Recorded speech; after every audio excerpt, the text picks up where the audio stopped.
नमस्कार, बहुत स्वागत है आपका। मैं हूं आपके साथ सुमित शर्मा। छत्तीसगढ़ से खबर है, जहां पर ईडी की एक और बड़ी कार्रवाई हुई है। राइस मिलिंग घोटाले में एक और गिरफ्तारी हुई है। ईडी ने आरोपी रोशन चंद्राकर को गिरफ्तार किया है। राइस मिलर्स एसोसिएशन के कोषाध्यक्ष हैं रोशन चंद्राकर को कल ईडी कोर्ट में पेश करेगी। इस वक्त की बड़ी खबर आपको हम बता रहे हैं।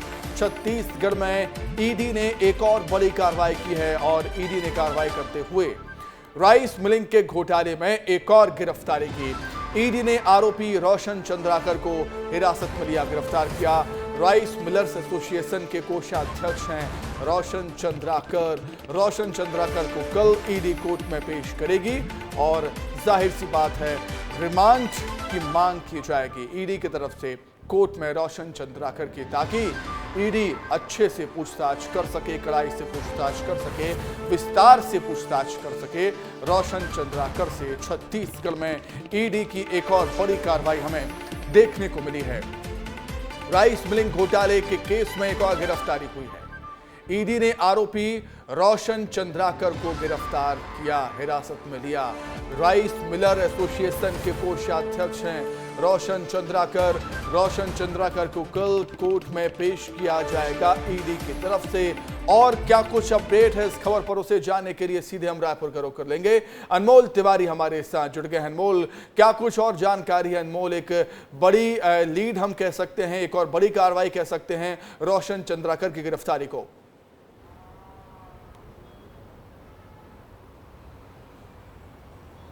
बिल्कुल सुमित, देखिए कस्टम मिलिंग घोटाले में जो जांच का दायरा है वो बढ़ता जा रहा है और इसी कड़ी में देखिए आज जो रोशन हैं उनको गिरफ्तार कर लिया गया है। कोषाध्यक्ष हैं राइस मिलर्स एसोसिएशन के, तो इस लिहाज से कहा जा सकता है कि बहुत बड़ी गिरफ्तारी है। और इसी मामले में देखिए जो खाद्य विभाग के पूर्व सचिव है मनोज सोनी, वो ईडी की रिमांड पर चल रहे हैं। अभी परसों ही जो है वो पेश हुए थे और उनकी भी रिमांड जो 28 मई तक बढ़ गई है। तो लगातार इस मामले में देखिए जांच का दायरा बढ़ रहा है। ईडी लगातार उन तमाम लोगों तक पहुंच रही है जो इस पूरे घोटाले में शामिल है। और ये रोशन जो है, ये कोषाध्यक्ष, इन पर आरोप है कि ये और जो मनोज सोनी है मार्फेड के पूर्व सचिव, इन्होंने ही इनकी मिली भगत के कारण ही ये जो 140 करोड़ का घोटाला है उसको अंजाम दिया गया है। इनके पास कई बेनामी संपत्ति भी हैं जिनका हिसाब किताब इनके पास नहीं है। अब ईडी जब इनको अब रिमांड पर ले ली है तो अब इनसे पूछताछ करेगी। गिरफ्तार कर लिया गया है। अब तमाम जो पहलू है इस घोटाले से जुड़े हुए सामने आएंगे, कई तथ्य सामने आएंगे। जब ईडी किसी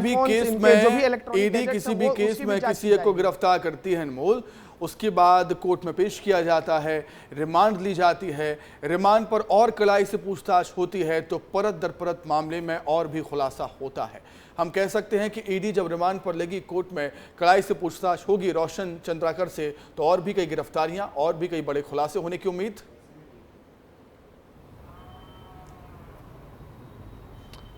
बिल्कुल सुमित, कल ही जो है इनको कोर्ट में पेश किया जाएगा और कल हो सकता है कि इनको जो है ईडी अपने रिमांड पर ले ले। चूंकि आज गिरफ्तारी हो चुकी है तो बहुत ज़्यादा चांसेस है कि कल इनकी जो है रिमांड कोर्ट देगी और उसके बाद जो है लगातार ईडी इनसे पूछताछ करेगी। और जब इनसे पूछताछ होगी तो देखिए 140 करोड़ का घोटाला है, बहुत बड़ा घोटाला है, जनता का पैसा रहता है और उसमें ये बड़े बड़े अधिकारी, कई नेता जो हैं ये शामिल रहते हैं। तो ये तमाम जो नेता और अधिकारी का नाम है वो भी जो है सामने आ सकता है रोशन चंद्राकर के माध्यम से। सुमित, अनमोल, बहुत शुक्रिया, बहुत धन्यवाद आपका जुड़ने के लिए, तमाम जानकारी हम तक पहुंचाने के लिए आपका बहुत शुक्रिया अनमोल। आगे बढ़ते हैं और एमपी की सियासत से जुड़ी बड़ी खबर आपको बता देते हैं। लोकसभा चुनाव के बाद मध्य प्रदेश में हो सकते हैं उपचुनाव, बाय इलेक्शन। 7 सीटों पर हो सकते हैं उपचुनाव। शिवराज सिंह चौहान की सीट पर पैंच फंस सकता है। शिवराज सिंह चौहान की सीट पर उनके बेटे कार्तिकेय के नाम की चर्चा है। मध्य प्रदेश में शुरू हो जाएगी उपचुनाव की तैयारी। जी हां, अब सवाल यही है कि क्या पूर्व सीएम शिवराज सिंह चौहान की विरासत संभालेंगे कार्तिकेय सिंह चौहान। लोकसभा चुनाव लड़ रहे हैं शिवराज सिंह चौहान, विधायक भी हैं, एक पद तो छोड़ना पड़ेगा और पद छोड़ेंगे तो बाय इलेक्शन होंगे, उपचुनाव होंगे, जाहिर सी बात है। 7 सीटों पर उपचुनाव हो सकते हैं मध्य प्रदेश में। आगे बढ़ेंगे अब। मध्य प्रदेश कांग्रेस संगठन में बदलाव से पहले इन दिनों कांग्रेस दफ्तर बदलने की कवायद चल रही है। कांग्रेस ऑफिस को वास्तु के हिसाब से रिनोवेट किया जा रहा है। करीब 5 महीने के बाद नेता प्रतिपक्ष उमंग सिंघार को भी दफ्तर में केबिन अलॉट कर दिया गया। जीतू पटवारी भी तीसरी मंजिल पर ऑफिस को रिनोवेट करा रहे हैं। कांग्रेस दफ्तर में बदलाव को लेकर जायजा लिया हमारे संवाददाता विवेक पांडे ने। देखिए, मध्य प्रदेश में हुए विधानसभा चुनाव के करीब 5 महीने के बाद आखिरकार कांग्रेस दफ्तर में नेता प्रतिपक्ष का कमरा तैयार हो गया है। उमंग सिंघार ग्राउंड फ्लोर पर बैठेंगे। उमंग सिंघार के नए बैठने की व्यवस्था यहाँ पे बनाई जा रही है। आप देखेंगे कि ये यहाँ पे पहले पुराने विधानसभा के नेता प्रतिपक्ष डॉक्टर गोविंद सिंह का कमरा था, लेकिन अब पूरी तरीके से नए रूप में इसको तैयार किया जा रहा है। और ख़ास तौर पे जो कैबिन बना हुआ है ये बेहद दिलचस्प है। आप देखेंगे कि उनके बैठने की यहाँ पे व्यवस्था की गई है। यहाँ पे पहले गोविंद सिंह बैठते थे, लेकिन पूरी तरीके से नई कुर्सी, नए सोफे, सारी व्यवस्थाएं यहाँ पे कांग्रेस दफ्तर में की गई है। एक नया ठिकाना यहाँ पे उमंग सिंघार का तय हो चुका है। उमंग सिंघार कुछ ही दिनों में यहाँ पे बैठेंगे और तमाम सारे विधायकों से मुलाकात करेंगे। लेकिन सबसे एक महत्वपूर्ण बात इसलिए है क्योंकि कांग्रेस में लगातार बदलाव के आसार हैं और लगातार बदलाव की बात जीतू पटवारी कह रहे हैं। इससे पहले बदलाव होंगे, उससे पहले नेताओं के ठिकाने भी तय किए जा रहे हैं। कांग्रेस दफ्तर की रूपरेखा में बदलाव किया जा रहा है और सबसे पहले अध्यक्ष ने अपने ही कैबिन से शुरुआत कर दी है। जीतू पटवारी का ये दफ्तर है और जीतू पटवारी इसी कैबिन में बैठते हैं। यहाँ के पुराने फर्नीचरों को हटा दिया गया है, नए सिरे से नई तरीके की व्यवस्था की जा रही है। जीतू पटवारी इस ऑफिस में बैठते थे, लेकिन यहाँ पे जो फर्नीचर थे ये सब पूरे हटा दिए गए हैं। इसको पूरी तरीके से रेनोवेट किया जा रहा है। आप देखेंगे कि जीतू पटवारी के दफ्तर के बाहर यहाँ पर रेनोवेशन का काम चल रहा है।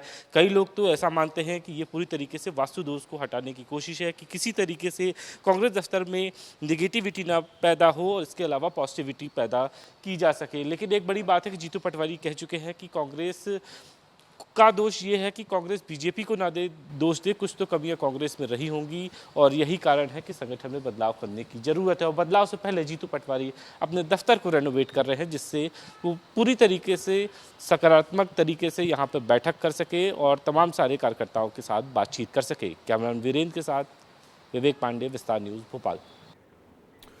तो दफ्तर में बदलाव करने से कुछ बदलाव होंगे क्या, ये देखने वाली बात होगी। आगे बढ़ते हैं। अब बात करेंगे रीवा की, जहां स्टोन क्रशर के मामले में विस्तार न्यूज की खबर का असर हुआ। बीते दिनों विस्तार न्यूज ने क्रशरों में किस तरह नियमों की धज्जियां उड़ाई जा रही हैं, इस खबर को प्रमुखता से दिखाया था, जिसके बाद प्रदेश स्तरीय जांच दल रीवा पहुंचा और जांच के बाद रिपोर्ट सौंपी जाएगी।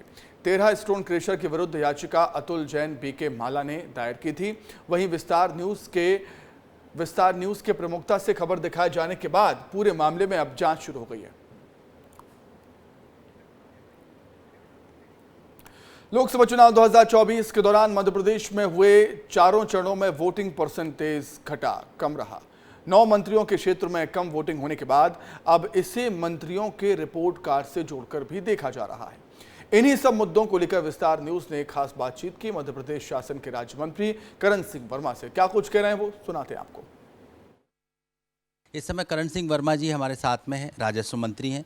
हम उनसे जानेंगे कि ये चुनाव जो रहा, उन्होंने भी जो है विदिशा क्षेत्र में लगातार जो है कैंपेनिंग की प्रयास किए, क्या स्थितियां रहीं और फिर आगे की बात करेंगे। सर, विदिशा में आप लगातार हमको मिलते रहे, जब संसदीय क्षेत्र मेरा इछावर है। जनता में मोदी जी के प्रति और शिवराज के प्रति लगाव था। मुख्यमंत्री काम है और डॉक्टर साहब का बहुत बढ़िया काम मध्य प्रदेश में सरकार चला रहे हैं। यानी मेरे क्षेत्र में 80% वोट भारतीय जनता पार्टी को जाएंगे। लोग सरकार को पसंद कर रहे हैं, मोदी जी की सरकार को पसंद कर रहे हैं, हमारे डॉक्टर मोहन यादव साहब की सरकार को पसंद कर रहे हैं। और शिवराज जी पहले थे तो उनका भी अच्छा काम था, तो सभी के योग से, इनके नाम से भारतीय जनता पार्टी को जीत मिलेगी। सर, लोकसभा चुनाव पहले भी होते रहे, इस बार मतदाताओं को निकालना इतना दुरूह क्यों रहा, इतना दुष्कर क्यों रहा? आपको क्या चुनौतियां फेस करनी पड़ी मतदाताओं को बूथ पर लाने में? नहीं, मेरे यहाँ कोई दिक्कत नहीं। संगठन ने पूरी मेहनत करी, शिवराज जी के निर्देश के ऊपर बहुत मेहनत में कोई कमी नहीं रखी। और हमारे यहाँ तो विधानसभा इछावर में कोई शिवराज जी का 1 रुपया खर्च नहीं हुआ, यानी बहनों ने पैसा दिया। 9 मंत्री ऐसे हैं जिनका परफॉर्मेंस कहीं ना कहीं ठीक नहीं रहा संगठन के नज़रिए से। जब मेहनत हुई है, सारी चीज़ें हुई हैं, तो फिर क्यों इस तरह की जो बात निकल के आ रही है? देखिए, ये संगठन का काम है, पार्टी का काम है, किससे मंत्री बनाना, किसे नहीं बनाना। तो आपने सुना राजस्व मंत्री करण सिंह वर्मा जी को, जो बता रहे थे कि आखिर उन्होंने काफ़ी मेहनत की विदिशा में, जिसका परिणाम वो तो कह रहे हैं 80% के आसपास हुआ है, लेकिन जो अंतर रहा उसके लिए कई फैक्टर जिम्मेदार हैं। और इसी वजह से, चाहे वो गर्मी हो, शादियों का सीजन हो या फिर अन्य कारण, लेकिन फिर भी वो ये कह रहे हैं कि विदिशा में रिकॉर्ड तोड़ जीत रहने वाली है। श्याम सिंह तोमर, कैमरा पर्सन नागेंद्र के साथ, विस्तार न्यूज़ के लिए। आगे बढ़ेंगे बात कुछ और खबरों की। इंदौर की नारकोटिक्स पुलिस ने 2 आरोपियों को पकड़कर उनके पास से 35 लाख की 135 ग्राम MDMA ड्रग पकड़ी है। आरोपियों ने अपने आप को पकड़े जाने से बचने के लिए नारकोटिक्स की टीम पर हमला भी कर दिया था, लेकिन तमाम टीम ने आरोपी शाहरुख और सलीम को गिरफ्तार कर लिया। जानकारी के अनुसार ड्रग POK से भेजी गई थी, जिसे कश्मीर का ही ट्रक ड्राइवर मिर्जा शाहरुख खान को देकर गया था। मिर्जा ने ड्रग बेचने के बाद रुपए देने की बात शाहरुख से कही थी। शाहरुख ने अपने साथी सलीम से MD बेचने के लिए मदद मांगी थी, लेकिन इससे पहले आरोपी ड्रग ठिकाने लगा पाते पुलिस ने इन्हें धर दबोचा। ड्रग तस्करों को पकड़ने वाले नारकोटिक्स थाना प्रभारी प्रवीण ठाकरे से विशेष संवाददाता पुनीत विजयवर्गीय ने खास बातचीत की है, जिसमें उन्होंने कई खुलासे यहाँ पर किए थे। आगे बढ़ते हैं, जबलपुर से खबर है, जहां पर MPPSC 2023 पर हाई कोर्ट ने बड़ा फैसला दिया है। हाई कोर्ट ने परीक्षा में पूछे गए 2 सवालों को गलत पाया। बड़ी खबर, राज्य वन सेवा प्री परीक्षा की मेरिट लिस्ट फिर से बनाने के निर्देश दे दिए हैं। 30 जून को होनी है राज्य वन सेवा की मुख्य परीक्षाएं। इस वक्त की बड़ी खबर आपको हम बता रहे हैं। जबलपुर से खबर है, MPPSC 2023 पर हाईकोर्ट का बड़ा फैसला। MPPSC 2023 पर हाईकोर्ट ने बड़ा फैसला लिया है। हाईकोर्ट ने परीक्षा में पूछे गए 2 सवालों को गलत माना है, गलत पाया है। राज्य वन सेवा प्री परीक्षा की मेरिट लिस्ट फिर से बनाने के निर्देश दिए हैं हाईकोर्ट ने। 30 जून को होनी है राज्य वन सेवा की मुख्य परीक्षा। अधिक जानकारी के लिए हम बातचीत करेंगे, हमारे सहयोगी दुर्गेश हमारे साथ जुड़े हैं फोन पर। दुर्गेश, एक बड़ी खबर हम कहेंगे, बड़ा फैसला MPPSC 2023 को लेकर हाईकोर्ट का।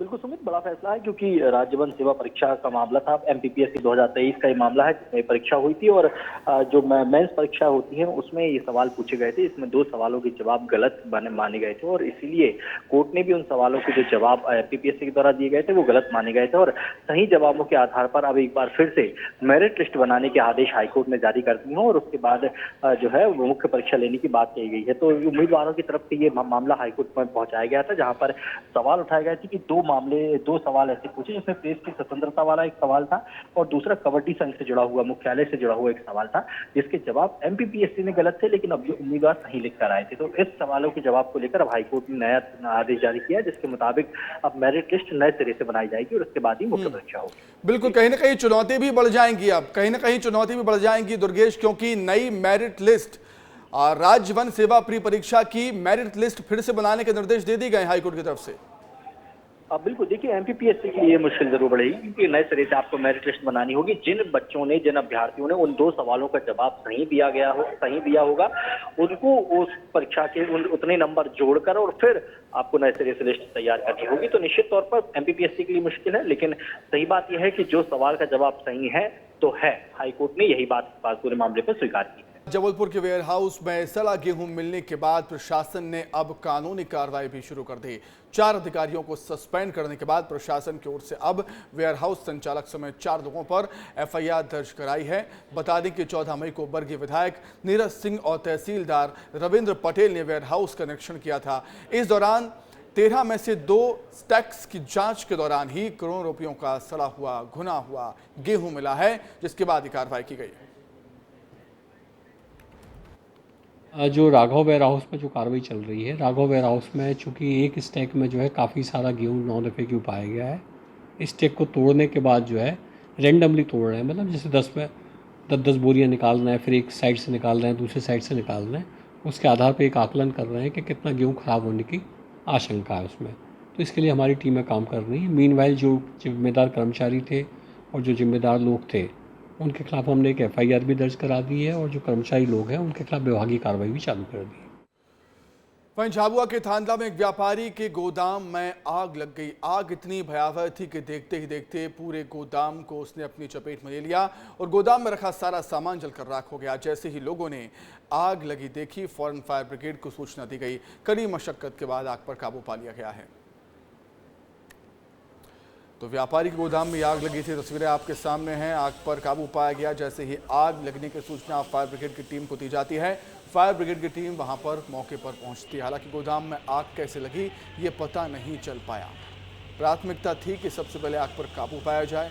आग इतनी भीषण थी कि पूरे गोदाम को उसने अपनी चपेट में ले लिया था और गोदाम में रखा सारा सामान जलकर खाक हो गया। व्यापारी को लाखों का नुकसान यहाँ पर हुआ है, लेकिन आग कैसे लगी है ये अभी तक पता नहीं चल पाया है। स्थानीय लोग भी वहाँ पर पहुँच जाते हैं। स्थानीय लोग जैसे ही आग लगा हुआ देखते हैं, आग लगी हुई देखते हैं, वहाँ पर फायर ब्रिगेड की टीम को तत्काल सूचना दी जाती है और फायर कर्मी वहाँ पर पहुँचते हैं। आग पर काबू पाया जाता है।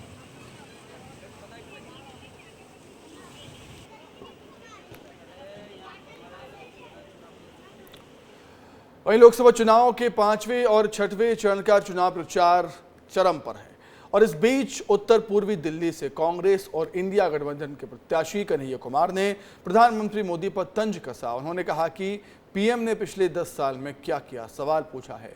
कन्हैया ने आगे कहा कि वो सिर्फ बातें कर रहे हैं, उन्होंने देश के लिए कुछ भी नहीं किया। प्रधानमंत्री जी जो भी कहा है ये बताइए कि प्रधानमंत्री जी ने 10 साल में क्या किया है। कभी जो है नोटबंदी की बात कहते हैं, कभी जीएसटी की बात कहते हैं, कभी हिंदू मुसलमान की बात कहते हैं, कभी अच्छे दिन की बात कहते हैं, कभी 15 लाख आपके खाते में पहुंचाने की बात कहते हैं, कभी हर साल 2 करोड़ नौकरी देने की बात कहते हैं। मैं कह रहा हूं प्रधानमंत्री जी पिछले 10 साल से कह ही रहे हैं, तो कहने वहने की बात छोड़िए, अब करने की बात है। जिन्होंने काम नहीं किया है उनको गद्दी छोड़ करके जाने की बात है। तो लोकसभा चुनाव में नेताओं का प्रचार प्रसार लगातार जारी है। रोड शो हो रहे हैं, जनसभाएं हो रही हैं और कहीं पदयात्रा हो रही है। और इसी कड़ी में संबलपुर, उड़ीसा के संबलपुर लोकसभा सीट से बीजेपी के उम्मीदवार केंद्रीय मंत्री धर्मेंद्र प्रधान ने पदयात्रा की और इस दौरान उन्होंने ढोल बजाया। संबलपुर सीट पर 25 मई को 6वें चरण में मतदान होना है। संबलपुर सीट इसलिए भी अलग है क्योंकि कोई भी पार्टी इसे किसी भी पार्टी का गढ़ नहीं बता सकती। पिछले 3 चुनावों में हर साल अलग अलग पार्टी के उम्मीदवारों ने जीत दर्ज की थी। यहाँ से संबलपुर लोकसभा क्षेत्र इस बार त्रिकोणीय मुकाबला यहाँ पर देखने को मिलेगा। मुख्य रूप से कांग्रेस के नागेंद्र प्रधान, बीजेपी के उम्मीदवार धर्मेंद्र प्रधान और बीजेपी के प्रणव प्रकाश दास के बीच कड़ी टक्कर होने वाली है।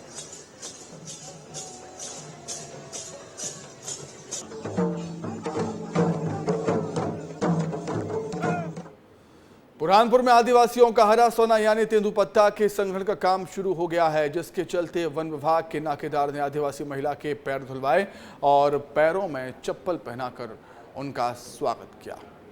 ये वीडियो काफ़ी वायरल हो रहा है। पैरों में चप्पल पहनाकर स्वागत किया है। पहले पैर धुलवाए जाते हैं आदिवासी महिला के, जो तेंदुपत्ता संग्रहण करने के लिए वहां पर पहुंची हुई थी, और उसके बाद उन्हें चप्पल पहनाई गई नाकेदार की तरफ से। और इसी के साथ ही फिलहाल इस बुलेटिन में इतना ही। खबरें लगातार जारी हैं, देखते रहिए विस्तार न्यूज़। नमस्कार।